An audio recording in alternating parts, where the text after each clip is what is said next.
ہر سال ہم عید الاضحیٰ مناتے ہیں، جانور خریدتے ہیں، بکرے خریدتے ہیں، جس کو جو چیز پسند ہوتی ہے وہ منڈی سے جا کے لے آتا ہے۔ کیا عید صرف جون سی ہے جانور قربان کرنے کا نام ہے، یا اس عید کے ذریعے ہمیں کوئی میسج مل رہا ہے؟ ہمیں اس پہ غور کرنے کی ضرورت ہے۔ دوستو، میرا نام ہے عمیر جاوید اور آپ دیکھ رہے ہیں عمیر سپیکس۔ آج ہم عید الاضحیٰ کے اصل میسج کے اوپر بات کریں گے کہ اس عید کے ذریعے ہمیں کیا پیغام ملتا ہے۔ کیا صرف جانور کی قربانی کر دینے کا نام ہی یہ عید الاضحیٰ ہے، یا اس کے ذریعے ہم اپنی جو روزانہ کی زندگی گزارتے ہیں ہمیں اس میں کوئی میسیج حاصل کرنے کی ضرورت ہے؟ عید الاضحیٰ کا سب سے بڑا میسیج ہمیں حضرت ابراہیم علیہ السلام سے ملتا ہے۔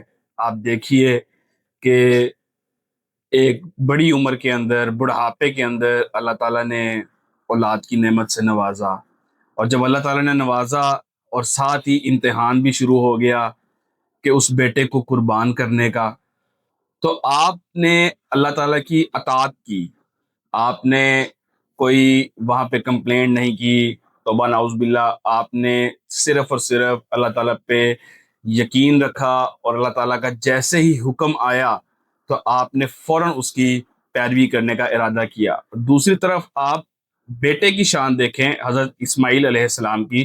انہوں نے کہا کہ جی ابا جی، آپ جون سی ہے وہ صرف اللہ تعالیٰ کی اطاعت کریں، پیروی کریں جو آپ کو اللہ تعالیٰ کا حکم ہوا ہے۔ تو ہمیں سب سے بڑا میسیج جو عید الاضحیٰ پہ ملتا ہے وہ حضرت ابراہیم علیہ السلام کے واقعے سے ملتا ہے کہ جیسے ہی ان کو اولاد سے نوازا گیا، پھر اس پہ قربانی کا بھی حکم آ گیا۔ یہ جو عید الاضحیٰ کا اصل میسیج ہے وہ صرف ہمیں یہ نہیں بتاتا کہ جانور قربان کیا جائے۔ اگر جانور ہی قربان کرنا ہوتا تو یہ اللہ تعالیٰ کے لیے کوئی بڑی بات نہیں تھی۔ اللہ تعالیٰ اصل میں دیکھنا یہ چاہتے تھے کہ انسان اپنی سب سے پیاری چیز میرے لیے چھوڑ سکتا ہے کہ نہیں چھوڑ سکتا۔ تو جب بڑھاپے میں حضرت ابراہیم علیہ السلام کو اولاد کی نعمت سے نوازا گیا تو وہ ان کے لیے ظاہری سی بات ہے بڑی پیاری چیز ہوگی، اور جب اللہ تعالیٰ کا حکم آ گیا تو آپ نے اللہ تعالیٰ کے حکم کی اطاعت کی، پیروی کی۔ تو اللہ تعالیٰ یہ دیکھنا چاہتے ہیں کہ ہم اپنی سب سے پیاری چیز اللہ کی راہ میں قربان کر سکتے ہیں کہ نہیں کر سکتے۔ اب یہاں پہ ایک سوال یہ پیدا ہوتا ہے کہ آج کل کے دور میں قربانی کس چیز کی ہو سکتی ہے؟ آج کل کے دور میں ہم بہت ساری چیزیں ہیں جو ہم جن کے پیچھے بھاگتے پھرتے ہیں، پیسے کے پیچھے بھاگتے پھرتے ہیں، اپنے جو ان سے ہیں وہ عہدوں کے پیچھے بھاگتے پھرتے ہیں، کوئی رشوت کے پیچھے بھاگتا پھرتا ہے۔ کسی نہ کسی صورت میں ہم کسی نہ کسی چیز سے پیار لازمی کرتے ہیں۔ تو ہمیں اس سے یہ میسج لینے کی ضرورت ہے کہ ہم نے جو سب سے پیاری چیز ہے جو ہمارے نزدیک ہے، جس سے ہم بہت محبت کرتے ہیں، ہم نے ایمان کو پہلی ترجیح دینی ہے، اللہ تعالیٰ کے حکم کو پہلی ترجیح دینی ہے، اللہ تعالیٰ کے حکم کی پیروی کرنی ہے، اور جو غلط چیز ہے ہم نے اس کو چھوڑ دینا ہے، ہم نے قربان کر دینی ہے اپنے ایمان کو بچانے کے لیے۔ اب یہاں پہ سب سے اہم چیز میں بتاتا چلوں کہ جو عید الاضحیٰ کا اصل پیغام ہے، اصل میسیج ہے، اس کو ہم نہیں دیکھ رہے۔ ہم آج کل کی دنیا دار چیزوں میں زیادہ چلے گئے۔ ہم دیکھتے ہیں کوئی کسی سے پوچھتا ہے کہ بھائی جان آپ نے جانور کتنے کا لیا ہے، وہ پتہ نہیں 1 لاکھ کا لایا ہے، 1.5 لاکھ کا لایا ہے، ہم بڑھ چڑھ کے کہتے ہیں جی بھائی جان 3 لاکھ روپے کا، 2 لاکھ روپے کا، 2.5 لاکھ روپے کا۔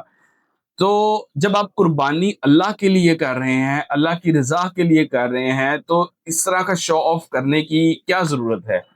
اللہ تعالیٰ تو نیت دیکھتے ہیں، اور اللہ تعالیٰ کو خون بھی نہیں پہنچتا، اللہ تعالیٰ کو آپ کا خلوص، آپ کی نیت پہنچتی ہے۔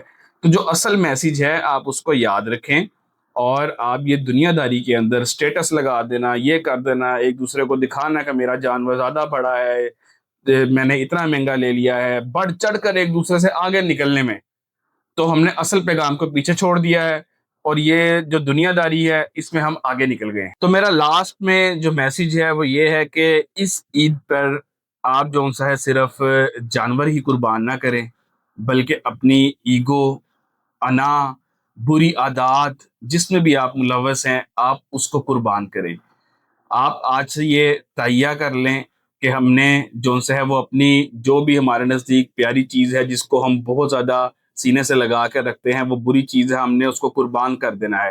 اللہ تعالیٰ کو بدلا ہوا دل بھی چاہیے۔